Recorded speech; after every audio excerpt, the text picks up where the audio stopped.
A'udzubillahi minasyaitonirrajim. Bismillahirrahmanirrahim. Assalamualaikum warahmatullahi wabarakatuh. Balik lagi dengan Dr. Bobet, healthcare expert. Sudah 10 tahun saya bekerja di bidang ini dengan MBA, CFA, dan CPD HTS Expertise. Terima kasih teman-teman, balik lagi. Saya hari ini sedang libur, jadi di rumah, di kamar aja, agak santai. Saya akan sharekan bagaimana untuk case study ya di sebuah rumah sakit ketika bor itu menanjak, jadi peningkatan masalah bor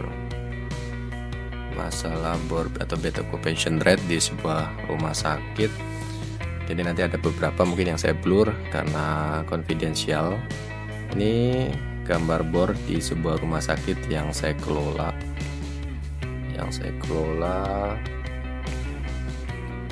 Jadi waktu itu saya masuk di bulan November, kira-kira bulan November di sini. Sebelumnya bornya 57%, kemudian naik di 65%, kemudian di Desember di 110%, di Januari 2024 itu naik di 117%, kemudian di 130%, dan di Maret 142%. Apa yang saya lakukan untuk menaikkan bed occupation rate di rumah sakit ini? Yang pertama tentu saja di laporan harian. Di laporan harian bisa kita lihat di sini, mungkin bisa saya saya lihatkan dulu. Jadi dulu di tahun sebelumnya, sebelum masuk itu, dirawat inap perkiraan rata-rata pasien itu di angka, ini satu ruangan ya, satu pavilion 16, 10 bla bla bla.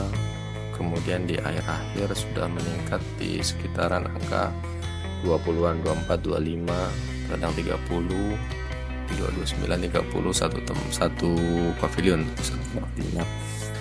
Dan di ruangan lain pun sudah 28. Jadi rata-rata di pasien rawat inap ini per hari sekitar 90 sampai 100. Kapasitas bed memang tidak besar ya, karena keterbatasan ruangan di sekitar 100-an. Jadi yang dilakukan adalah itu meningkatkan conversion rate.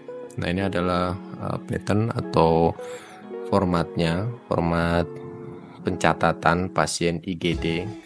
Pasien masuk rawat inap kan ada dua, ada dari poliklinik, rawat jalan poliklinik, dan dari IGD atau gawat darurat. Dan ini dibuat format seperti ini. Jadi nomor tanggal, nomor medis, nama pasien, tanggal lahir, alamat, bla bla bla, jenis pembayaran pasien, jam, cara datang, diagnosa, dan sebagainya. Nah, yang penting adalah ditambahkan di sini jika ada pasien ranap, untuk total pasien ranap berapa, kemudian di transit jika ada transitnya. Nah, ini conversion rate, ini yang penting, conversion rate. Waiting list jika memang ada waiting list.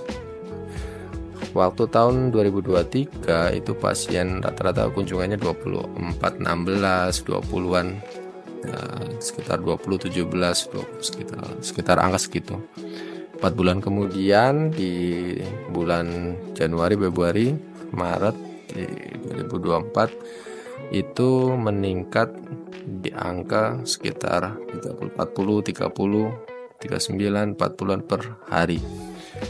Ini peningkatan dari perujuknya. Jadi memang kita harus meningkatkan jumlah perujuknya juga. Jadi misalnya ada kunjungan perujuk dari referrer, itu harus dioptimalkan juga dari marketing. Nah, conversion rate ini apa? Conversion rate ini adalah rate atau angka dari hasil pasien IGD yang masuk ke rawat inap. Ya, karena di IGD itu ada false, ada true, ada biru, ada hijau, ada kuning, ada hitam. Terus mana yang bisa masuk rawat atau tidak, ini diperbaiki di sini. Let's say misalkan dari satu dokter ini yang jaga, jumlahnya berapa yang datang, yang dia layani di IGD, kemudian dia masuk ke rawat inap berapa. Kalau total semuanya adalah 100%, misalkan 20 pasien IGD yang dia rawat selama shift itu, kemudian dia masuk semua, berarti 100%. Kalau setengahnya 50%. Conversion rate ini yang harus dinaikkan. Kalau conversion rate-nya rendah, otomatis bornya juga akan rendah. Nah, caranya bagaimana untuk meningkatkan Pertama ya KIE atau edukasinya bagus atau tidak. Karena datangnya ke layanan gawat darurat, kemungkinan besar pasien yang masuk adalah kasus-kasus gawat darurat, bukan yang false. Jadi itu screening di awalnya juga harus sudah rujuk, itu mengirim itu sudah harus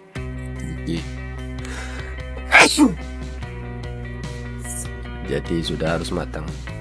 Ini adalah kuncinya untuk meningkatkan jumlah bor atau meningkatkan bed occupation rate, yaitu dengan meningkatkan conversion rate-nya di IGD. Begitu mungkin yang bisa saya share untuk video kali ini teman-teman. Terima kasih.